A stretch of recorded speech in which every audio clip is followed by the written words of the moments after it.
도시메이트 방송입니다. 이번 영상 제목은 동진세미캠입니다. 동진세미캠에 대해서 제가 계속해서 안내를 드리고 있는데요.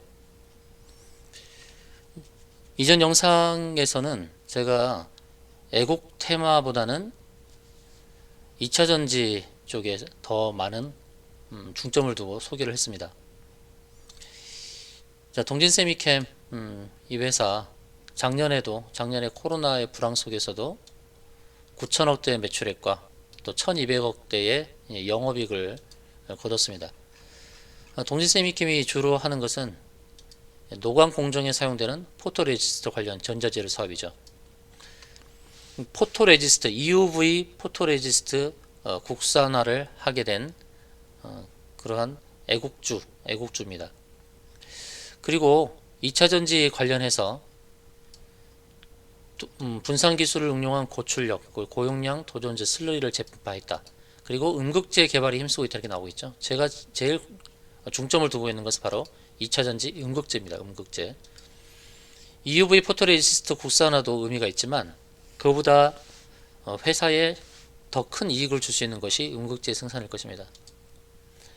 올해는 4분기까지 해서 최고의 매출액과 작년보다 더 나은 영업이익 결과가 나올 것으로 보여지는 상황입니다. 내년에도 기대가 될 수 있고요. 시가총액이 현재 2조 2천억인데요. 2조 2천억. 시가총액이 이제 앞자리가 바뀌어서 3조로 가게 하는 원동력은 바로 음극재 양산과 관련돼 있다는 말씀을 미리 드리겠습니다. 그래서 2022년도는 음극재 생산으로 인해서 한 단계 회사가 도약할 수 있는 그런 기회가 될 것입니다. 그래서 이런 회사를 기관이 놓치지 않죠. 기관은 한 달 동안에도 360억의 매수를 보였고 특히나 금융투자가 집중적인 매수를 했습니다. 이렇게 이제 수급상에서는 긍정적인데 기술적에서는 좀 변화가 생깁니다. 윗골이 길게 달았던 이날 있죠. 10월 1일자에 상한가를 기록했다가 이제 크게 밀렸죠. 밀리고 나서 어떻게 보면 단타들이 이제 잠기게 만든 겁니다. 그러고 나서 하락시키고 또 상승시켰다가 하락시키고 계속해서 변동성을 준 겁니다. 변동성을 주면서 털어내고 이제 급등을 시킨 거죠. 급등을 시켰는데 그러면 다시 어제 보였던 윗꼬리는 어떤 의미였을까? 이 윗꼬리 그리고 거래량이 크게 증가를 했는데 최근에 증가를 했는데 어떤 의미였을까? 어떤 분들은 추가 상승을 기대할 수 있고 이건 또 매집해서 더 올릴 것이다 라고 보는 관점이 있고 이거는 잘못하면 털어낼 수 있다 라는 관점으로 보는데 제가 틀릴 수 있습니다만 제가 보는 관점은 털어낸다는 쪽입니다. 털어낸다. 그러니까 동진세미캠은 내년도에는 음극재 양산과 관련해서 아주 중요한 호재들이 있단 말이죠. 그러나 단기적으로 봤을 때는 좀 조심스럽다.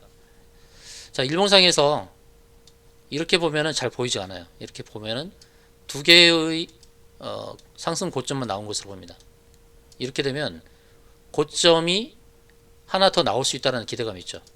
고점이 하나 더 나올 수 있다. 그래서 이 추세 연결선으로 해서 고점이 하나 나올 수 있기 때문에 추가 상승 나왔을 때 그때 매도하면 되겠다 이렇게 볼 수 있죠. 그러나 일봉을 좀 더 길게 볼게요. 이렇게 길게 봤을 때의 고점 3개를 한번 만들어 본다는 고점 2개가 일단 나왔죠. 2017년도에 고점이 하나 나왔고 이렇게 그리고 작년도 2020년도에 고점이 나왔어요. 그리고 올해 지금 고점이 나온 건데 이걸 한번 연결해 보겠습니다. 고점을 한번 연결해 볼게요. 여기서부터 고점을 직선으로 연결해 보겠습니다. 직선으로 연결해 보면 정확하게 닿았죠. 정확하게 닿았어요. 2017년도부터의 고점을 연결했을 때 지금 정확하게 닿았습니다. 그 전까지는 닿지 않았어요. 주봉을 볼게요. 2017년도의 고점부터 한번 고점을 연결해 보겠습니다. 2017년도의 고점부터 고점을 연결하면 어때요? 정확하게 닿죠. 3개의 고점입니다. 그래서 저는 이걸 봤을 때 이제는 조심스럽다라는 말씀을 드립니다. 분명히 두 가지 호재, EUV 포토레지스트 국산화와 음극재 생산에 대한 호재가 있지만 지금은 조심스럽게 매도 관점으로 안내를 드릴 수밖에 없습니다. 월봉에서도 월봉 뉴스도 그 전에 제가 닿지 않았다 그래서 추가적인 상승이 가능하다고 했는데 지금은 닿았어요. 이전에는 제가 추가 상승 가능하다고 말씀드렸습니다. 이젠 닿았으니까요. 이제는 저는 매도 시그널로 안내를 드립니다. 혹시 장 마감 후에 이 방송을 들으셔서 오늘 대응을 못 하셨다 하는 분들 계실 거예요. 제가 틀릴 수도 있습니다. 이거는 상승 추세가 조금 더 연장이 될 수 있으니까 제가 틀릴 수도 있지만, 그러나 제가 20년 넘게 주식을 연구해 봤을 때 이렇게 월봉에서 3개월 봉을 만들 때는 큰 저항으로 작용하더라라는 것이 제 경험칙상 결과였습니다. 그래서 지금은 매도로 안내를 드리고요.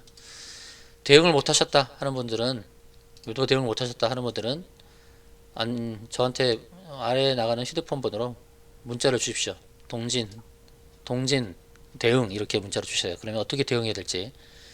오늘은 지금 현재 시간으로는 2.5% 좀 상승을 보여서 버틸 수도 있다라고 보지만, 제가 보는 관점은 좀 무너질 수 있다. 무너지고 다시 세운다는 거죠. 무너지고 세우더라도 무너져서 또 어느 정도의 숨고르기 후에 다시 세울 수 있다는 것이죠. 그래서 대응을 잘해야 됩니다. 지금은 이렇게 다 갈 수 있는데, 혹시라도 이렇게 하락이 나왔을 때 여러분 대처가 가능하겠습니까? 그러니까 손절도 잘해야 되고 또 수익도 자기 것으로 만드는 것도 잘해야 됩니다. 수익을 챙기는 것도 잘해야 되고 손절도 잘해야 됩니다. 주식시장은 꼭 그렇게 대응을 해야 되는데요. 제가 틀렸으면 문자 주실 필요 없습니다. 제가 틀렸으면 여기서 지금 현재 2.5% 상승인데 그 상승을 유지하고 양봉을 만들면 제가 틀린 거죠. 양봉을 만들어서 전고점을 또다시 넘어가는 이런 상승이 나오면 제가 틀린 거예요. 그러면 문자 주실 필요 없어요.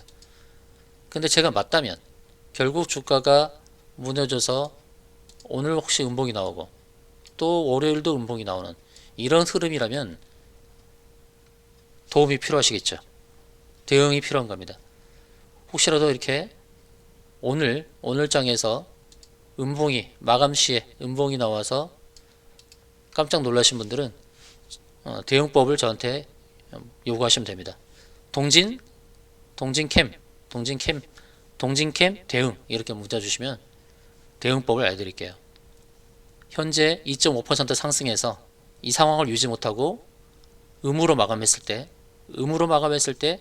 동진캠 대응이라고 문자 주시면 어떻게 대응이 될지를 여러분께 안내해 드리도록 하겠습니다. 이상으로 방송 마치겠습니다.